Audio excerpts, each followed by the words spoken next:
अस्सलाम वालेकुम, welcome back Mrs Farheen daily vlog. I hope आप सब ठीक होंगे, यहाँ भी ठीक हैं। और आज है फ्राइडे, जुम्मा मुबारक आप सबको।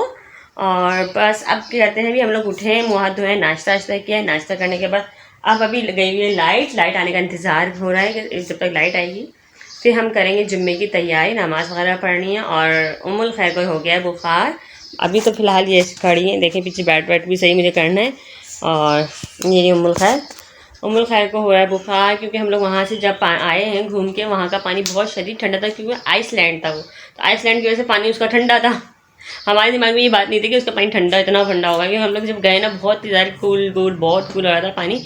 और है ना क्या कहते हैं, बस हम लोग नहा लिए इसके हिसाब से, रिया उम्मुल खैर के हिसाब से तो बहुत ही ठंडा था वो पानी। हुआ कुछ ऐसा कि बस इनको बुखार चढ़ गया, वहाँ से आने के बाद हमको ये फील नहीं हुआ कि इनको बुखार हो जाएगा इतने ठंडे पानी में बस। और अभी फ़िलहाल इनको है बुखार, टेम्परेचर तो है बस। उसके बाद अभी करते हैं जुम्मे की तैयारियाँ। अभी हम नाश्ता करके फारिग हुए, अब करते हैं जुम्मे की तैयारी। अस्सलाम वालेकुम, जुम्मा मुबारक। और चल रहे हम नमाज के लिए, और अभी हम जाते हैं। दिखाओ मुँह पे क्या लगा वाइट नमाज पढ़ने। जाओ, नमाज़ का टाइम हो गया, आज है जुम्मा और यहाँ जा रहे हैं नमाज़ पढ़ने। नमाज के लिए रेडी हो चुके हैं ये। रियान रुको, चाबी ले जाओ, हाफिज़ जाओ, दरवाज़ा खुला है, जाओ चले जाओ। अच्छा चलो, रियान आ गए हैं नमाज़ पढ़ के, अब जा रहे हैं मदरसे पढ़ने। उम्मुल खैर को बुखार की वजह से नहीं भेज रही। चले जी, जाए, अल्लाह हाफिज़, जाओ।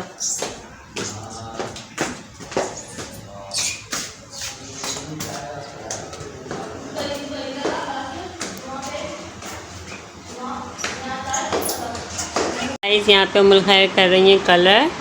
क्या कर रही हो कलर? ये ट्यूशन गई नहीं है, इनकी तबीयत सही नहीं थी, बुखार इनको अभी था, हरारत थी, तो मैंने कहा इंशाल्लाह एक कहाँ जाएंगी ट्यूशन। उम्मुल खैर कलर नहीं खाना, पिटाई कर दूँगी कलर खाया तो आपने। और यहाँ पे मैं बना रही हूँ फलियाँ, आलू फलियाँ की सब्ज़ी। तो बस आज हम फलियाँ आलू खाएँगे। इसके अलावा भी रयान गए हुए ट्यूशन, उम्मुल खैर ये बैठी हुई, तो जल्दी से मैं फलियाँ बना देती हूँ। गाइस यहाँ आ चुके हैं शकील, और अभी ये लेके आए कचौरी, और बस चाय तैयार हो गई है। चाय लेके आती हूँ मैं इन लोगों के लिए, ये बच्चे खा रहे हैं चाय कचौरी, मतलब कचौरी। और उसके बाद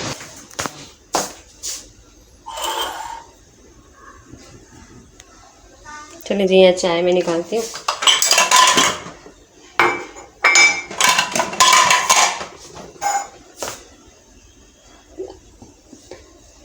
लाइट चली गई है, बस चाय निकाल ली थी। चलें अभी ये लोग कचौरी खा लेंगे, खाना थोड़ा लेट खा लेंगे।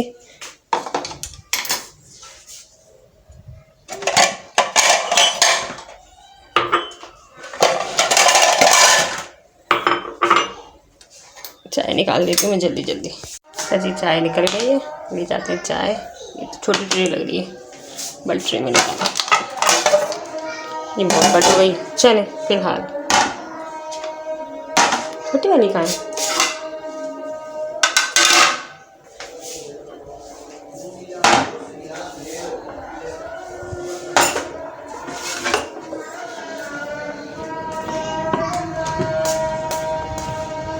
चलें जी, हो गया है, ये लीजिए, ये लो, पकड़े हैं। आओ खाना खाओ, चलो भाजन के लिए खाना लगा दिया, आ जाइए।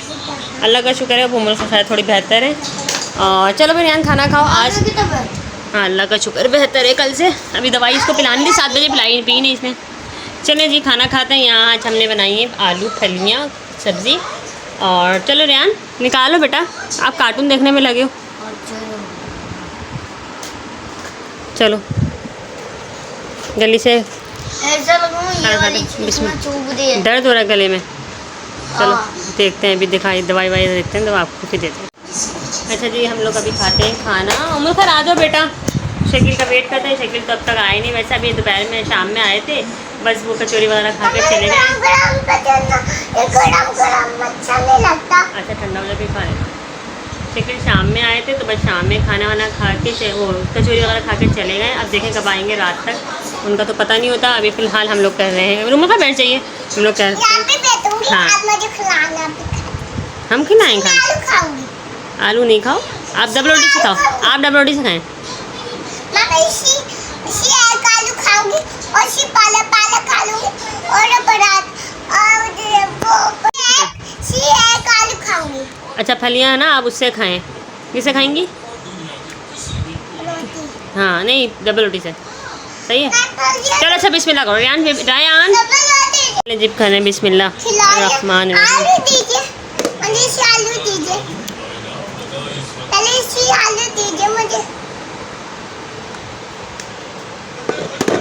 चलो बिस्मिल्लाह करो। बिस्मिल्लाह रहमान रहीम। बनाना है ये पकड़ो। अरे पकड़ो छोड़ो। अच्छा जी यहाँ पे हमें खाना वाना छोड़ दो, पकड़ो, हिलाना नहीं, बट्टा बट्टा सही कर दो।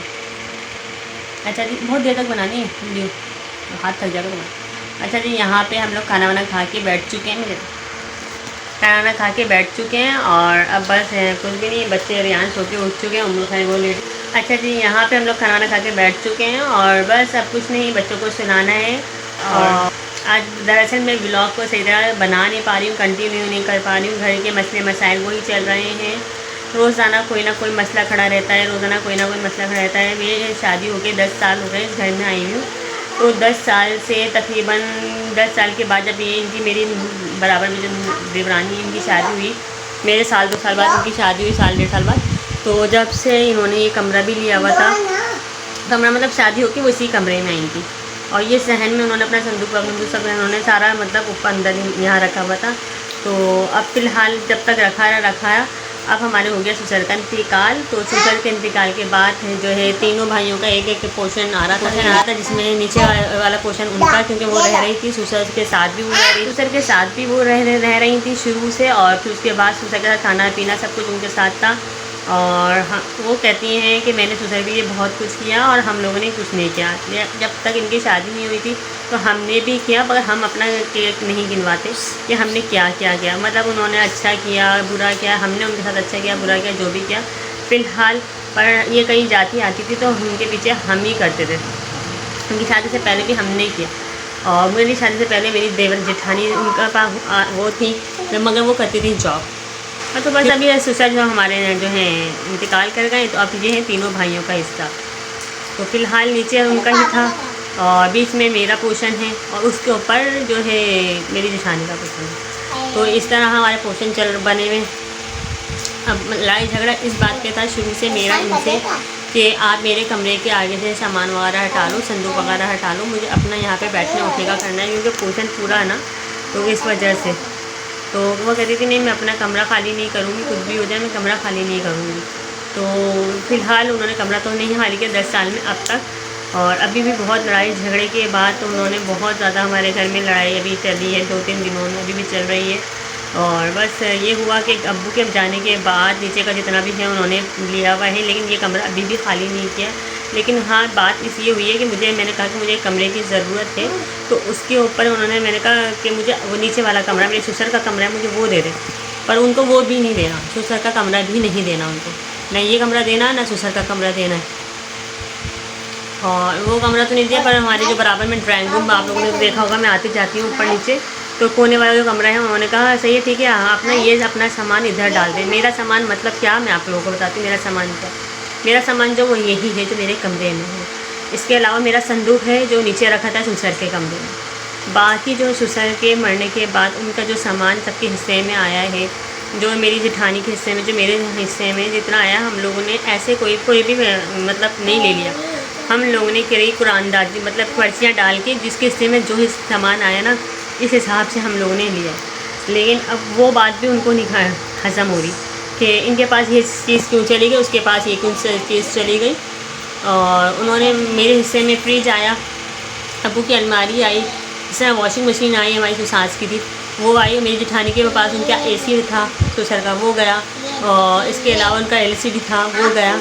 2-3 चीज़ें उनकी इस्त्री वगैरह और चीज़ें गई। उनके हिस्से में उनका सोफ़ा गया, नीचे जो देवरानी है उनके हिस्से में सोफ़ा वगैरह गया, सोफ़ा गया। और क्या चीज़ गई है उनके हिस्से में, सोफ़ा, जनरेटर और गीज़र। मतलब ये 3 चीज़ें बड़ी ही हैं, छोटी चीज़ें तो हैं ही नहीं। तो वो उनको वो चीज़ें छोटी लग रही हैं और हमारी चीज़ें वो बड़ी लग रही हैं। होता है हमारी चीज़ें जो हमारे पास आया वो बड़ी लग रही हैं, जो हमने अपने ससुर की ली हैं। पर हालांकि हमने अपनी ससुर की ली है, इनसे तो कुछ चीज़ नहीं ली ना फ़िलहाल। जो भी है अब है जो किचन का सामान है, जो उनकी चादरें हैं, जो उनके बेडशीट वगैरह पे, जो बाकी इसी और मेरे साथ ससुर ने बनाई हुई थी चादरें वगैरह, बहुत सारी चीज़ें एक्सवाइज बहुत सारी चीज़ें तो उनका दिमाग काम कर रहा है कि ये चीज़ नहीं चाहिए। ये पहले तो बोली थी हम मुझे कुछ नहीं चाहिए, मुझे कुछ नहीं चाहिए, जो चाहिए आप लोग ले लें, आप लोग ले लें, मुझे नहीं चाहिए। मेरे वालिद साहब ने मुझे बहुत कुछ दिया हुआ है, तो हमने कहा भाई हमने हमारे घर से भी बहुत कुछ है, अल्लाह का शुक्र है, लेकिन जो इंसाफ है ना, इंसाफ के साथ हम चलेंगे। तो तीनों किस्से में जो आएगा ना वो हम देंगे, ठीक है। तो बस ये हुआ है। और वो मुझे आगे वाला कमरा है, वो कमरा मुझे दिया गया, और यहाँ से उन्होंने अपना सामान खाली कर दिया, लेकिन बहुत जद्दोजहद के बाद। वरना तो वो कहती है मैं कमरा ना ऊपर का खाली करूँगी ना नीचे का कमरा खाली करूँगी। अब्बू हमारे जो ससुर थे वो बोल के गए तीनों कमरे तुम्हारे हैं। और मेरे पास एग्रीमेंट है, मैं आप लोगों को भी दिखा सकती हूँ एग्रीमेंट। मेरे पास एग्रीमेंट है, मेरे ससुर मेरा पूरा पोर्शन मेरे हवाले करके गए, सिग्नेचर करके आए हैं उसके ऊपर कि ये दोनों कमरे, शहन और पूरा पोर्शन मेरा है। और वो कहती हैं कि उनका है, ठीक है। लेकिन उन्होंने कमरा खाली नहीं करा। तो मैं उनके साथ कानूनी कार्रवाई भी कर सकती हूँ, पर यह है कि मैं कानूनी कार्रवाई अभी नहीं करूँ, क्योंकि हमारा घर जो है बिकने के लिए हो रहा है, कि हमारा घर जो बिक जाएगा। तो हमारे जो जेठ हैं उन्होंने कहा कि जब घर बिक ही रहा है तो ऐसा करो कुछ ही महीने के लिए तुम ऐसा करो, नीचे कमरे में अपना सामान डाल दो, उसको लॉक कर दो। फिर कुछ महीने की बात है, 10 साल भी तो मैंने यहाँ गुजार ली थी तकलीफ के साथ अपने एक ही कमरे में। ये कमरा आप यकीन माने बहुत हीट अप करता है और बहुत ज़्यादा गर्म होता है, तो जिस वजह से ना मैं इस कमरे में बहुत मुश्किल से रह पाती हूँ। और बस, और नीचे का ठंडा होता है, नीचे का जो है ना, नीचे के कमरे ठंडे हैं। RCC का घर बना हुआ है, हमारे कमरे के ऊपर बनी हुई नहीं है छत, जिस वजह से जो है मेरा कमरा गर्म रहता है। छत कमरे नहीं बने, छत है डायरेक्ट, तो कमरे गर्म रहता है। पंखा जो है गर्म हवा फेंकता है, तो इसलिए और गर्म रहता है। तब परसों का जो हम लोग घूमने गए थे, वो जिस दिन हम घूमने गए थे उसके दूसरे दिन मैंने व्लॉग बनाया था, मतलब नहीं बनाया, वो यूँ नहीं बनाया कि मैं लगी हुई थी शिफ्टिंग में, और रात में वो सारी बात हुई थी। और बस ये है कि इंसान है ना, हर कोई ना किसी की बात मान लेता है। अपने घर की बात, घर में जो होता है ना लड़कियों का, वो अलग सिस्टम होता है, लेकिन जब ससुराल में आ जाती हैं लड़कियाँ तो उनको कुछ ना कुछ बर्दाश्त भी करना होता है। ससुराल में आते ही तो हलवा नहीं मिल जाता ना, कुछ बर्दाश्त करना पड़ता है, जिस वो एक उसके कुछ अरसों बाद, सालों बाद फिर वो इस मुकाम पर पहुँचते हैं कि वो कुछ। लेकिन यहाँ पे हम एडजस्ट होने में भी बहुत साल लगे, घर का कुछ पता नहीं है सेल आउट कब हो। फ़िलहाल मैंने बहुत जद्दोजहद, बहुत तकलीफ़ें बर्दाश्त करी हैं, और ख़ास तौर पे इनकी तरफ से तो मुझे बहुत तकलीफ़ें मिली हैं। और सिर्फ सास तो थी नहीं, मेरी ससुर थे और मेरी नंदे थी, कि जो भी है गुजार रहे हैं। पोषण हालांकि उनको पूरा एक नीचे का पोषण दिया जा रहा था कि पूरा नीचे का ले लो, और मैं नीचे 20 वाला मैं ले लेती हूँ। मैं अपना पूरा पोषण में मेरा क्या है, मेरा भी किचन भी ऊपर है, मेरा कमरा भी ऊपर है, मेरा सहन भी, मेरे मतलब सहन में जो सामान है वो सब कुछ मेरा सब सहन में भी है, किचन में भी है। और इनके पास सिर्फ एक रूम था, तो ये रूम अपना खाली करके नीचे जा सकती थी बगैर ये क्या कहते हैं, पर नहीं, उनको जिद थी कि मैं अपना कमरा, मर भी जाऊंगी मैं अपना कमरा नहीं खाली करूंगी, लेकिन घर बिकवा दूंगी मैं, घर बिक जाए, घर बिकने का गम नहीं है उनको, घर बिकने का गम नहीं है। इस तरह के इंसान कहीं तो कंप्रोमाइज़ करता है, कहीं तो, पर वो कहती है नहीं मैं कहीं कंप्रोमाइज़ नहीं करूँगी, मेरा बस चढ़ भी मेरी और पढ़ भी मेरी, अंडा मेरे बाप का। शकील का कर रही हूँ मैं, शकील का वेट, शकील आ जाएँ तो बस इन लोगों का रेहान तो सो के उठ चुके हैं, और बस अभी इनमुल साहब को सुनाई, पंखा चलाती हूँ तो जब जाके सो पाते हैं, वरना हम यहाँ नहीं सो सकते। बेड पे सोने की आदत है। देखिए किस तरह होगा, अब कैसा गुजारा होगा, वो हो जाएगा, अल्लाह ताला गुजारा कर ही देगा। और आप लोग दुआएं करें, आप लोगों की दुआओं से, आप लोगों की दुआओं की वजह से शायद ये इतनी जल्दी मेरा ये पोषण खाली हो गया है। तो प्लीज़ मेरे लिए एक दुआ आप लोग करें कि पोषण मेरा खाली हो गया, जल्द से जल्द हमें घर से भी मतलब आज़ादी मिल जाए। इससे जो मेरे हैं, जो मुझे तंग करके रखा है मेरी देवरानी ने, ख़ास तौर पे मैं अपनी देवरानी का बोलूँगी, देवरानी ने मुझे बहुत तंग कर है शुरू से, जब से वो इस घर में आई है, जब से वो मेरी दुश्मन बनी है और कुछ नहीं। उसने मेरे लिए बहुत कुछ मेरे लिए बीच में कांटे बिछाए हैं। मैं जब से आई मेरे साथ, जब से वो आई है, जब से उसने मेरी ज़िंदगी में कांटे ही बिछाए हैं। और किसी के ज़रिए, कभी अपने भाई ससुर के ज़रिए कांटे बिछाए, कभी किसी के ज़रिए, कभी किसी के, इस तरह बहुत से उसने मेरे साथ दुश्मनियाँ निकाली हैं। तो फ़िलहाल अभी तो इतना ही कि मैं आपको बता सकती हूँ आगे क्या होगा फिर हमारी ज़िंदगी में। अच्छा जी गाइस, यहाँ पे हो गया है सोने का टाइम, बच्चे चले गए सोने, क्योंकि नया नीचे जो कमरा है वो है ठंडा, और ये जो कमरा है ना हमारा गर्म होता है, तो जो हमें नीचे कमरा मिला है तो मतलब मैं चाह रही थी कि मुझे बराबर वाला कमरा मिल जाए, पर उन्होंने खाली नहीं किया, तो अब मैं चली गई नीचे। तो मैं आप लोगों को दिखाती हूँ कि बच्चे और शकील कहाँ गए सोने, कौन से कमरे में।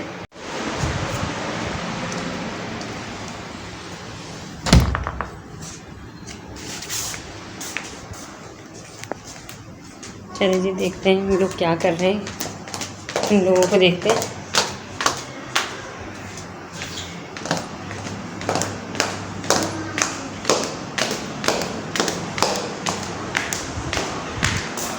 देखिए ये लोग सो भी गए, सो गए क्या, लेट गए। कौन सी लाइट का बटन है ये? अच्छा जी यहाँ पे ये लोग लेटे हुए, ये रहे सोने के लिए। ध्यान सो भी गया, ये तो बहुत जल्दी सो गया,